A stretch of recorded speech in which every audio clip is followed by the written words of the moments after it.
자, 오늘은 20세기를 뒤흔든 한 피아니스트, 바로 블라디미르 호로비츠에 대해 이야기해볼까 합니다. 마지막 낭만주의자. 왜 그에게 이런 별명이 붙었을까요? 지금부터 그의 정말 격정적이었던 삶과 음악 속으로 함께 들어가 보시죠. 때는 1986년 모스크바입니다. 무려 60년 만에 고국당을 밟은 한 거장의 연주가 시작되자 객석에 있던 한 노신사가 소리내어 눈물을 흘리고 맙니다.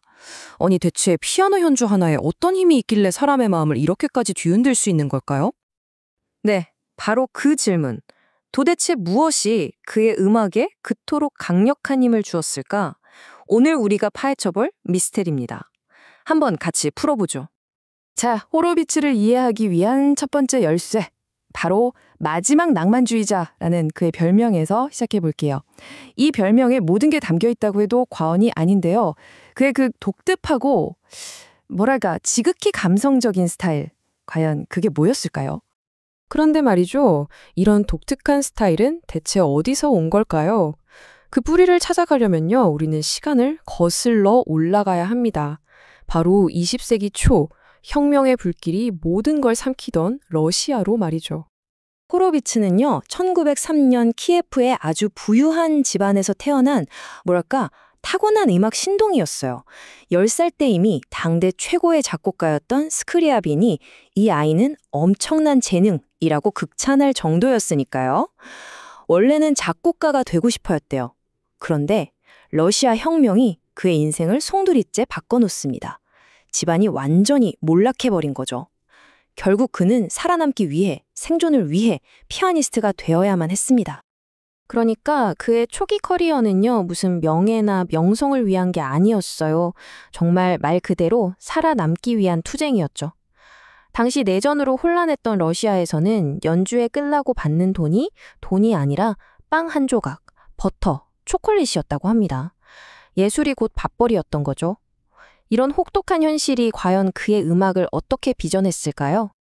그렇게 빵을 위해 연주하던 젊은 피아니스트가 얼마 지나지 않아 러시아를 떠나 서방 세계에 그야말로 폭풍처럼 등장하게 됩니다. 바로 이 한마디, 초원에서 몰아친 토네이도. 이게 1928년 그의 카네기홀 데뷔 무대를 본 뉴욕타임스의 평론이었어요. 와, 이 한 문장만으로도 당시 음악계가 받은 충격이 어느 정도였는지 그게 느껴지지 않으세요? 아니 대체 어떻게 연주했길래 토네이도라는 말까지 나왔을까요? 비밀은 바로 그 누구도 따라할 수 없었던 독특한 테크닉에 있습니다. 한번 상상해 보세요. 손가락을 세우는 게 아니라 손을 거의 수평으로 평평하게 편 채로 건반을 연주하는 거예요. 심지어 건반보다 손이 더 아래에 있을 때도 있었대요. 그러다 마치 코브라가 먹이를 낚아채듯 건반을 내리치는 거죠. 근데 신기한 건 그렇게 연주하는데도 소리가 전혀 거칠지 않고 오히려 오케스트라 전체를 압도할 만큼 엄청난 볼륨을 만들어냈다는 겁니다. 정말 누구도 흉내낼 수 없는 그야말로 호로비츠만의 사운드였죠. 자, 이렇게 무대 위에서는 그야말로 토네이도처럼 모든 걸 휩쓸어버리는 거장이었지만 그에게는 아무도 상상하지 못했던 아주 깊은 어둠이 있었습니다. 지금부터는 그 화려한 스포트라이트 바로 뒤에 숨겨져 있던 그의 고뇌를 한번 들여다볼까 합니다. 이게 바로 호로비츠의 역설입니다. 보세요. 무대 위에선 세상을 호령하는 피아노의 거인, 그야말로 슈퍼스타였죠. 하지만 무대 뒤에서는요, 정반대였습니다. 그는 평생을 정말 끔찍한 무대 공포증과 싸워야 했고 내가 과연 잘 할 수 있을까 하는 자기 의심에 시달렸다고 해요. 심지어 아내나 매니저가 등을 억지로 떠밀어야만 겨우 무대에 올라갈 수 있었던 날도 부지기수였다고 합니다. 그가 얼마나 힘든 내면의 싸움을 벌였는지는 이 타임라인을 보면 그냥 알 수 있습니다. 보세요. 무려 4번이나 활동을 중단합니다. 그것도 짧게가 아니라 아주 길게요. 특히 1953년, 그러니까 그의 명성이 정말 하늘을 찌를 때였거든요. 그때 갑자기 시작된 12년간의 은퇴. 이건 당시 전 세계 음악계에 정말 엄청난 충격이었습니다. 그렇게 수많은 고뇌와 기나긴 공백의 시간을 보낸 끝에 그의 인생은 마침내 가장 극적인 클라이맥스를 맞이하게 됩니다. 바로 61년 만에 돌아온 고향, 모스크바에서의 연주회입니다. 61년. 여러분, 61년입니다. 그가 1986년 콘서트를 하기 전까지 고국 러시아를 떠나 있었던 시간이죠.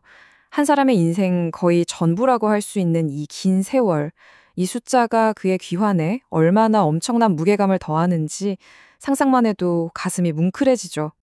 그리고 이 콘서트는요, 그냥 평범한 연주회가 절대 아니었습니다. 때는 냉전이 서서히 끝나가던 시기, 이 연주회는 적대적이었던 미국과 소련을 잇는 아주 중요한 문화적 다리 역할을 했어요. 당시의 일화를 들어보면요, 티켓 대부분이 공산당 고위 감독들 타지였대요. 그러니까 진짜 그의 연주를 듣고 싶었던 젊은 음악도들은 표를 구할 수가 없었던 거죠. 그래서 어떻게 했는지 아세요? 콘서트홀 문을 부수고 들어왔다고 합니다. 이 이야기 하나만으로도 이 공연이 갖는 역사적 무게가 얼마나 대단했는지 알 수 있죠. 자, 그럼 역사는 과연 그를 어떻게 평가하고 있을까요?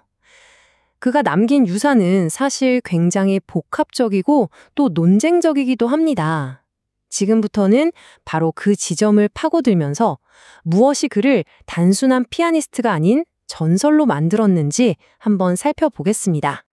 그의 연주에 대한 평가는요, 정말 극과 극으로 나뉩니다. 늘 극찬과 논쟁의 한가운데 서 있었죠. 예를 들어 작곡가 라흐마니노프는 호로비츠가 내 곡을 통째로 삼켜버렸다 며 최고의 찬사를 보냈어요. 그런데 또 어떤 비평가는 그를 왜곡의 대가라고 부르며 혹평했죠. 그러니까 한쪽에서는 피아노의 신이라고 하고 다른 쪽에서는 음악을 제대로 이해 못한다고 하는 정말 존경과 비판을 동시에 받은 인물이었던 겁니다. 그렇다면 왜 사람들은 이토록 논쟁적인 그를 마지막 낭만주의자라고 부르는 걸까요? 아마 여기에 그의 음악이 가진 그 압도적인 힘의 비밀이 숨어 있는 것 같습니다. 그는요, 악보를 교과서처럼 그대로 따르는 연주자가 아니었어요. 대신 자신의 그 격렬한 감정과 독창적인 해석으로 음악을 아예 재창조해버렸죠. 말하자면 기계적인 정확성보다는 자기만의 개성을, 차가운 이성보다는 뜨거운 감정을 언제나 앞세웠던 겁니다. 결국 호로비츠의 삶과 음악은 우리 모두에게 이런 질문을 던지는 것 같아요. 여러분은 어떻게 생각하세요? 진정한 예술이란 한치의 오차도 없는 완벽한 정확성일까요? 아니면 때로는 실수가 있더라도 듣는 사람의 영혼을 깊이 울리는 심오한 표현일까요? 정답은 없겠죠. 하지만 그 답을 찾아가는 여정에서 호로비츠의 음악은 분명 아주 좋은 길잡이가 되어줄 겁니다.